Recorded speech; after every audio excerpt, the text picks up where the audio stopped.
როგორია ბანგკოკის კიდევ ერთი საოცრება ვატ-არუნი. ვატ-არუნის ტაძარი მდინარე ჩაო-ფრაიას მარჯვენა სანაპიროზე მდებარეობს და მარტივად მიაგნებთ წყლის საზოგადოებრივ ტრანსპორტს თუ გამოიყენებთ ჩემსავით. ზუსტად ვატ-არუნის გაჩერებაზე ჩამოხვალთ. აქ შესვლა ფასიანია. შესასვლელში ავიღე აი ასეთი ბილეთი, რომლის ფასიც 100 ბატია, ანუ $3.50. ასეთი ტატუც მივიღე.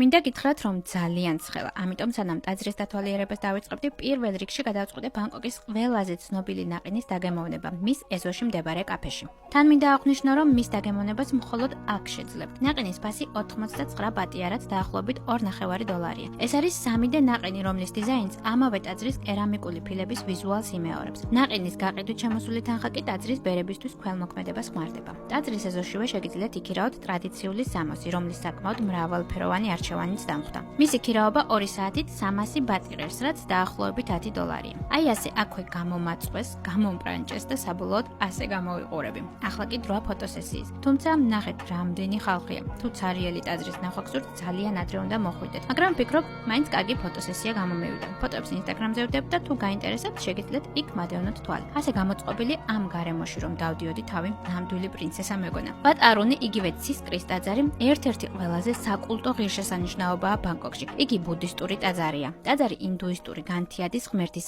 არუნას სახელს ატარებს. ის ქალაქის სხვა ტაძრებისგან თავისი უნიკალური დიზაინით გამოირჩევა. ფაიფურის ულამაზესი დეკორაციებით მორთული 67 მეტრის სიმაღლის პრანგები, იგივე კოშკები, საოცრად ფერად და მიმზიდველ სანახაობას ქმნის. ტაძრის ყველაზე გასაოცარი ნაწილი ცენტრალური პრანგია, რომელიც მდიდრულად არის მორთული ფაიფურის ფერადი ნატეხებითა და კერამიკული ნაჭრებით. ცენტრალური პრანგი განიხილება როგორც მთა მურუს წარმოდგენა, რომელიც ბუდისტურ კოსმოლოგიაში სამყაროს ცენტრად ითვლება. მიმდებარე 4 პატარა პრანგი კი სიმბოლოა 4 კარდინალური წერტილის. ასევე როგორც გავიგე, ეს 4 პატარა პრანგი ქარის ღმერთ ფრა-ფაიას ეძღვნება. ალბათ სახელიდანაც მიხვდებოდით, რომ ტაძარი მზის ჩასვლისა და ამოსვლის დროსაა ყველაზე ლამაზი. ვერ დაკვირდებით, რომ მზეზე ადრე გავიღვიძებ, თუმცა გპირდებით ჩასვლისას განათებულს აუცილებლად განახებთ შემდეგ ვლოგებში. აქვე ეზოსთან არის პატარა მაღაზიები, სადაც შეგიძლიათ სუვენირები, ტანსამოსი და სხვადასხვა აქსესუარები შეიძინოთ. იმდენი სიფერადია, თვალები ამიჭრედა. ცოტას თქვენს გადაგახედებთ თუ რა სიტუაციაა. ამის შემდეგ გავემართე ერთ-ერთ ტრადიციულ რესტორანში, რომელიც საკმაოდ პოპულარულია ბანგკოკში. ამ ადგილის და ბანგკოკის განუყოფელი ნაწილის ტუკ-ტუკის შესახებ კი შემდეგ ვლოგში მოგიყვებით. თუ გაინტერესებთ ჩემი აზიაში მოგზაურობის თავგადასავლები, მაშინ აუცილებლად გამომიწერეთ და დაელოდე შემდეგ ვლოგს. აბა დროებით.